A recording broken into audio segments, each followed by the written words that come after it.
नमस्कार। मुंबई से फिर एक बार आपके सामने मैं हूं रविंद्र जैन, देश और जनता के हित में सदैव तत्पर बात करने वाला। लोकसभा चुनावों के परिणाम से पूरे हिंदुस्तान में घमासान मच चुका है। पार्टियों के अंदर हाहाकार हो चुकी है। हर पेपर ये लिखता है हिंदू ने वोट नहीं किया हिंदू को, जिसने राम मंदिर बनवाया उसको वोट नहीं दिया हिंदू ने। तो दोस्तों, देशवासियों, ये एक प्रकार की डील है लोकसभा और विधानसभा। आप लोग इस राजनीति के चक्कर में न फंसें, अपने काम से काम रखें, दो रोटी कमाने का प्रयत्न करें, कोशिश करें। बाकी इन नेताओं के चक्कर में ना फंसें, इनकी राजनीति में ना फंसें, क्योंकि भारत के नेता ने यही राजनीति की है जो अंग्रेजों ने की थी। आपस में जाति पात की फूट डलवा कर राज करो। हम आपको ये बता देना चाहते हैं कि राम मंदिर बनाया एक हिंदू नेता ने।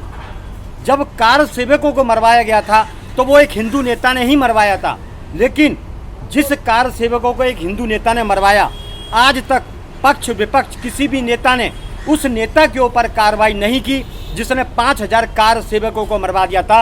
मरवाने वाला भी हिंदू और मरने वाले भी हिंदू।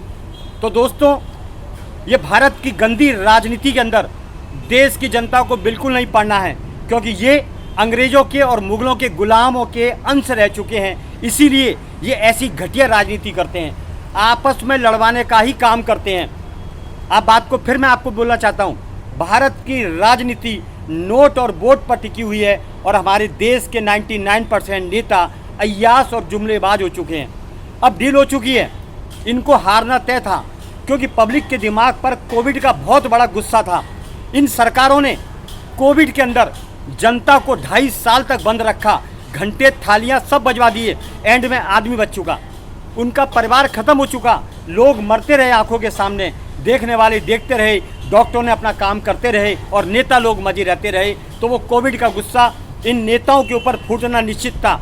उन्होंने सोचा कि हमारी राजनीति खतरे में ना आ जाए, हमारी दुकानें कहीं बंद ना हो जाए, इसलिए लोकसभा के अंदर सीटें बांटने का काम कर दिया। दोस्तों, ये राजनीति है, आप घबराओ मत, ये सब एजेंडा है। अगर ये लोकसभा में हारे हैं तो विधानसभा के अंदर भरपूर सीटें लेके आएंगे।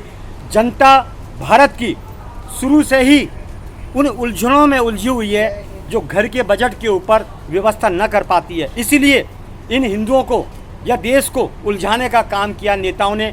देश को उलझाते रहो और अपनी राजनीति रोटियां चमकाते रहो, ऐश करते रहो, मौज करते रहो। बड़ा शर्म का विषय है, माननीय सर्वोच्च न्यायालय जी जब वोट देने का वक्त आया तो ट्विटर के माध्यम से, मोबाइल के माध्यम से, पेपर के माध्यम से वोट दीजिए, वोट दीजिए, वोट दीजिए। माननीय, हम किसी भी नेता के नौकर नहीं हैं और आने वाला टाइम तो इनको वोट देगा ही नहीं। सवाल ये उठता है कि तपती धूप के अंदर भूखा प्यासा आदमी लाइन में लगा हुआ है आदमी, कई लोग बीमार हो गए, कई मौत के शिकार हो गए, लेकिन इन जुमलेकार नेताओं को वोट देने के लिए, इनकी जिम्मेदारी को बखूबी निभाने के लिए इनके लिए कोई सुविधा नहीं कही। धूप में खड़े हैं, लाइन से खड़े हैं, और ये नेता गाड़ियों में घूमता है, ऐश करता है, एसी में ऐश करता है। माननीय, वोट की सुविधा अगर लेनी है तो वोटों का समय निश्चित किया जाए, जब मौसम बराबर हो तभी जनता वोट देगी। ऐसी तपती धूप में जनता को पागल समझने का काम ना करें। नेता हमारा सेवक है, नेता हमारा बाप नहीं, नेता हमारा सिर पर राज करने वाला नहीं। अगर सेवक है तो सेवक की श्रेणी के ही अंदर काम करेगा। जनता तो राजा है, हमारे वोटों से चुन के नेता आता है और फिर इस तरीके की जुमलेबाजी और गुंडागिर्दी करता है। ये तानाशाही अब भारत में आने वाले टाइम के अंदर बिल्कुल नहीं चलेगी। जनता को मोहताज कर दिया, जनता को उलझा दिया। आज कहीं भी जाओ, नेता मौज करता है फ्री के अंदर, देश के पैसे पे देश को लूट कर। और ये दोनों पार्टियां, पक्ष हो या विपक्ष हो, ये एक प्रकार का अड्डा है। गैमलर लोग हैं ये, गैमलर। आपको लगता होगा कि ये दिन में भौंकते हैं, लेकिन हम आपको बता देना चाहते हैं, रात को एक टेबल पे ही बैठते हैं, 2 गिलास टकराते हैं या 4 गिलास टकराते हैं और सौदा करते हैं। ये सच बात है, क्योंकि इनके अंदर हमारे प्राचीन राजाओं की तरह दम नहीं है। ये बेदम नेता हैं, ये चाइना माल की तरह नो गारंटी वाले नेता है। इनका कोई भरोसा नहीं, आज इस पार्टी में है, कल उस पार्टी में है, कल उस पार्टी में है, परसों उस पार्टी में है। इनको बोतल और दारू और पैसे से मतलब है, देश को लूटने से मतलब है, जनता से कोई मतलब नहीं। बहुत कम नेता ऐसे हैं जिनमें देशभक्ति का खून है, और आपस में ये लोग लड़वाने का काम करते हैं। और देश की जनता हिंदू मुस्लिम, हिंदू हिंदू, मंदिर मस्जिद, मंदिर गुरुद्वारा, इसी में उलझी हुई है। ये नेताओं के पास पावर है, पावर आपके खिलाफ इस्तेमाल करते हैं। देखिए भारत में क्या चलता है, योद्धाओं की ताकत तो है नहीं इन नेताओं में। ये जुमलेबाज ड्रग्सी हैं, ये खुद ही ड्रग्सी हैं। ये नशे में लिप्त रहते हैं, रात को पड़े रहते हैं, ये अय्याशी करने के लिए राजनीति करते हैं। ये एक सच्ची घटना पर आधारित बात है। इनके तामझाम आप देखिए, धूप में तपती जनता वोट में लगी हुई है लाइन देने के लिए, किस लिए? इनको जिताने के लिए। और ये अय्याशी करेंगे, धूप में निकलेंगे ही नहीं। इनको खाने को चाहिए भरपूर फ्री का, और 5 साल में इतना पैसा जमा करते हैं कि इनको 500 साल तक कोई व्यवस्था की जरूरत नहीं पड़ती। और क्या कहते हैं, हम जनता के सेवक हैं। ये एक नंबर के झूठे बेईमान लोग हैं। इनके ऊपर विश्वास करना आने वाले समय के अंदर जनता को बाहरी कीमत चुकानी पड़ेगी। हम आपसे फिर बोलना चाहते हैं, भारत में क्या चलता है?